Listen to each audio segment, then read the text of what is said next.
हिन साल जेके हीउ जेको मौजूदा जेको महीनो आहे जून जुलाई इन में छा थियो आहे,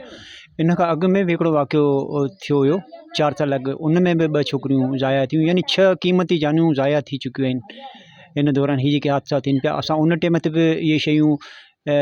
साम्हूं रखियूंसीं सॼे मीडिया जे, त हीउ पाणी गदिलो पाणी आहे, इन जे करे हीउ छा थी पियो। मगर उन खां बाद बि इंतिज़ामिया हिते जी सुतल हुई ऐं न का सफ़ाई थी सेवरेज जी, न ई टैंकुनि जी सफ़ाई थी, ऐं उनजो इहो ई थियो त वरी नुक़सानु ॿियो बि थी वियो। हाणे हिते जेके माण्हू जेके मुतासिर आया आहिनि, त पाण अस्पताल में उन्हनि जी हालति ॾिसी आया आहियो। हाणे जेके माण्हू मुतासिर थिया आहिनि उहे त उन्हनि खे ही ट्रीटमेंट कुझु पंहिंजे तरीक़े सां ॾियनि पिया, मगर हिते पाण अॼु पाण जंहिं जॻह ते बीठा आहियूं हिते ॾिसो ही नाथी मरूम नाथी जेकी आहे साॻी हिन वबा में जेकी फोत थी वई आहे, जेकॾहिं तव्हां ॾेखारे सघो शायदि हिन जो घर बि हिन जो कचो घर आहे, हिन जो नंढा टे ॿार आहिनि, हिकिड़ो हिन जो पुटु आहे, ऐं माउ जेकी हीअ हूंदी हुई माई नाती मेमण ॻोठु कमु करण जे लाइ वेंदी, पंहिंजे बचनि खे पालण जे लाइ करे उते कंहिंजो पोचो हणंदी, घर में कंहिंजो झाड़ू लॻाईंदी, उहे जेके 200-300 रुपया खणी ईंदी, उहो पंहिंजे बचनि जो गुज़रान थी विया। पर अफ़सोस सां चवणो पए थो हिननि सां हेॾो माना सानियो थी वियो आहे, पोइ औरत बि गुज़ारे वई आहे। हिननि खे मेडिसन वग़ैरह बि शायदि मिलियो या न मिलियो उहो उन्हनि खे बराबरि ख़बर हूंदी, इंतकाल करे वियो आहे। हीअ हिन खां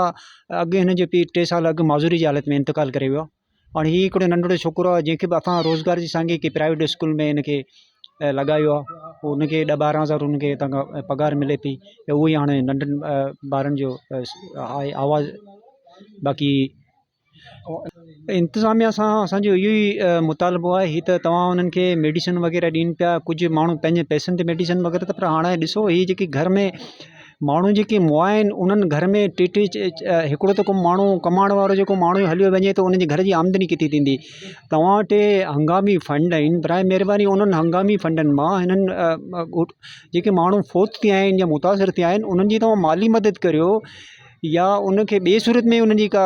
इमदाद करियो त उन्हनि जो घर हली सघे। हाणे त ॾिसो हिननि जे 3 ॾींहंनि खां चुल्हो बि मुंहिंजे ख़्याल में, मूंखे त नथो लॻे हिननि जो को चुल्हो ॿरियो हूंदो। बाक़ी आस पास जा जेके माण्हू आहिनि उहे हिननि खे मदद कनि पिया, को मानी वेले वग़ैरह में मदद कनि पिया। बाक़ी इंतिज़ामिया सवाइ मेडिसन खां हिननि खे को माली मदद हिननि खे कंहिं बि तरीक़े सां कोन कई आहे। त असांजो मुतालबो इहो आहे त उन्हनि माण्हुनि खे जेके इफेक्ट थिया आहिनि उन्हनि खे कम अज़ कम उन्हनि जी माली सहायता त तव्हां कयो, इहो असांजो इंतिज़ामिया सां मुतालबो आहे।